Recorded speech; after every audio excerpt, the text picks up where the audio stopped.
ان کی اسلام کی توحید کیا ہے؟ قل هو اللہ احد، اے نبی کہہ دو کہ اللہ ایک ہے، لم یلد، اللہ الصمد، وہ بے نیاز ہے، لم یلد ولم یولد، اس کا کوئی بیٹا نہیں ہے اور وہ بھی کسی کا بیٹا نہیں ہے۔ توحید کی ادعونی استجب لکم، میرے بندو تم مجھے پکارو میں تمہیں دوں گا۔ کوئی سمجھوتا نہیں ہے کہ میرے علاوہ بھی کوئی دے سکتا ہے، اور یہ شک و شبہ بھی ختم کر دیا یہ کہہ کر ان الذین تدعون من دون اللہ لن یخلقوا ذبابا، اللہ کو چھوڑ کر تم جن کو بھی پکار رہے ہو، جن سے بھی مدد مانگتے ہو، یہ ایک مکھی بھی پیدا کرنے کی طاقت نہیں رکھتے۔ وَلَوِ اجْتَمَعُوا لَهُ، اگرچہ اس ایک مکھی کو پیدا کرنے کے لیے یہ سب کی سب جمع ہو جائیں، سارے کے سارے اکٹھے ہو جائیں، ختم کر دیا، وہ سوچنا ہی چھوڑ دیا۔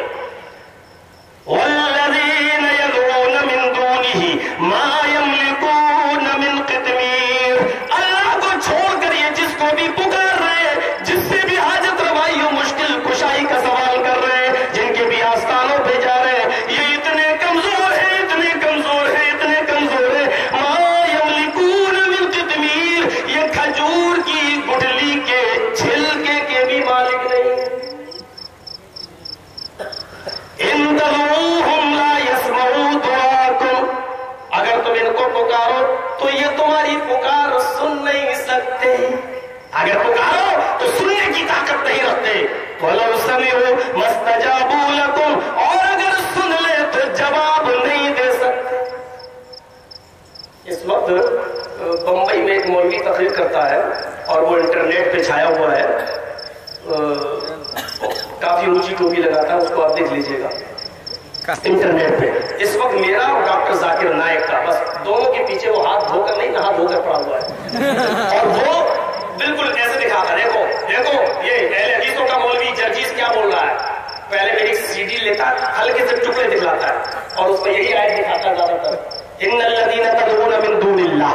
دیکھو مولوی جرجیز کیا کہہ رہا ہے کہ دیکھو مزاروں والوں کو پکارنا اور باباؤں کو پکارنا، یہ جبکہ اللہ تعالیٰ نے یہ بتوں کے بارے میں فرمایا ہے، یہ مورتیوں کے بارے میں کہا ہے، پتھر کی مورتیوں کے بارے میں کہا ہے۔ عرب کے لوگ خانہ کعبہ میں رکھی ہوئی 360 مورتیوں کی پوجا کرتے تھے، اللہ تعالیٰ نے ان مورتیوں کو پکارنے سے منع کیا ہے۔ لیکن یہ وہابیوں کا مولوی جرجیز کیا کہتا ہے؟ کہتا ہے کہ دیکھو دیکھو ان کو پکارنا شرک ہے، ان کو پکارنا شرک ہے، اس طریقے سے دکھلاتا۔ اللہ ان کی حالت جانتا تھا کہ یہ لوگ یہی کہیں گے اور اس میں کیٹاگریز نکالیں گے، اس لیے اللہ نے قرآن کریم کے اندر ان کی پول کھول دی۔ عرب کے لوگ پتھر کی مورتیوں کو نہیں پکارا کرتے تھے، فرمایا ان الذین تدعون من دون اللہ عباد امثالکم فادعوہم فلیستجیبوا لکم ان کنتم صادقین۔ اللہ کو چھوڑ کر یہ جن کو بھی پکارتے ہیں، تم جن سے بھی مدد مانگ رہے ہو، یہ تمہارے جیسے بندے ہیں، عباد امثالکم، یہ تمہارے جیسے بندے ہیں، فادعوہم فلیستجیبوا لکم، تم ان کو پکارو تو ان کو بھی تو چاہیے کہ یہ تمہاری پکار کا جواب دے، تمہارے سلام کا جواب دے، پھر یہ جواب کیوں نہیں دیتے؟ اگر سچے ہیں تو میرے بھائیوں ذرا تصور کرو کہ اللہ رب العالمین نے پولی کھول دی۔ عرب کے لوگ پتھر کی مورتیوں کو نہیں بلکہ اپنے ہی جیسے کسی بندے کو پکارا کرتے تھے اور حاجت روائی مشکل کشائی کے لیے ان کے آستانوں پہ جایا کرتے تھے۔ اللہ نے یہ پول کھول